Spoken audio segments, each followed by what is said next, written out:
Hey guys, this is how Marvel assembled the Avengers. Avengers Endgame releasing this week marks the end of an over decade-long story that's been told over the course of 21 different movies. Yeah, there have been 21 different Marvel movies. While that's an achievement on its own, it's easy to forget that by the mid-2000s, Marvel had already sold off the film rights to most of its biggest properties. The idea for the MCU started in 2005, when two Marvel employees, Avi Arad and Kevin Feige, decided to form Marvel Studios. Feige realized that while they couldn't make their own movies featuring SpiderMan or the X-Men, they had a good shot at reobtaining the rights to the original core Avengers. After securing funding of over $500 million, which was really impressive for a pre-Disney Marvel who had recently almost gone bankrupt, they set out to release individual movies featuring each of the main Avengers, culminating in a crossover movie. We all know that the first true MCU movie was Iron Man, which came out all the way back in 2008, and that makes me feel really old. From around 1990 to 2005, the idea for an Iron Man movie was kicked around between Universal, 20th Century Fox, and New Line Cinema. Over the years, people like Tom Cruise and Nicolas Cage said they wanted to play Tony Stark. And at one point, Quentin Tarantino, of all people, was asked to write and direct the movie. Tarantino's Iron Man would have made a great ultimate setup. I think Nick Cage would be a terrible Tony Stark. As the script was passed from studio to studio, the story would always change. Like at first, the villain was going to be everyone's favorite secret Avenger, MODOK. MODOK! What is a MODOK? He's basically like a big head in a chair with little arms and little legs, and he's an assassin. He was built to be an assassin. One of Marvel's best characters. After the final attempt fell through in 2005, New Line Cinema gave up and just handed the rights to Iron Man back to Marvel, and they decided to scrap the decades of baggage and start from scratch. Jon Favreau was hired to direct the movie, but when filming began in 2007, the script wasn't actually finished, so he rolled with the punches and had Robert Downey Jr. improvise a fair few of his lines. It all came together in the end though, and on a budget of $140 million, Iron Man grossed almost $600 million at the box office. With Iron Man a resounding success, Feige moved on to working on The Incredible Hulk with its rights holder Universal. Louis Leterrier was signed on to direct, and Edward Norton was cast as Bruce Banner. Norton was also signed on as a writer, and he was still revising the script during principal photography. Because of that, Marvel decided to cut over 70 minutes of footage that included flashbacks to the Hulk's origin and a scene where Bruce Banner headed out into the Arctic to attempt suicide. Yikes. Yeah, it got pretty dark.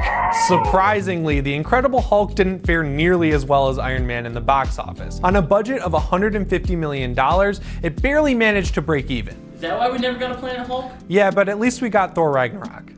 And Korg. Korg. I love Korg. Piss off, Ghost!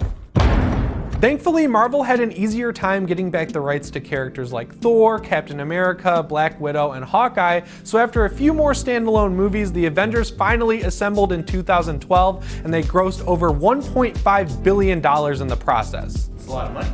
Yeah, that's a lot of money. While Marvel worked on getting Phase 2 out the door, they set their sights on reacquiring arguably their most noteworthy hero, MODOK. Just kidding, dude, it's Spider-Man. Thankfully for Feige, Sony wasn't too happy about the largely terrible critical reception to The Amazing Spider-Man 2, so they entered a partnership with Marvel that would allow them to include Spider-Man in the MCU. But this actually ended up being a really weird partnership. Instead of Disney, Sony Pictures is the financier and distributor of Spider-Man's standalone MCU movies, and they also have full creative control over the final products. So now you know why you've already seen trailers for Spider-Man Far From Home, even though Peter Parker and Nick Fury got Thanos. That's all on Sony. So we've covered Iron Man, The Incredible Hulk, and Spider-Man, but I feel like we're forgetting a pretty big chunk of the Marvel Universe. The Fantastic Four! No, it's the X-Men.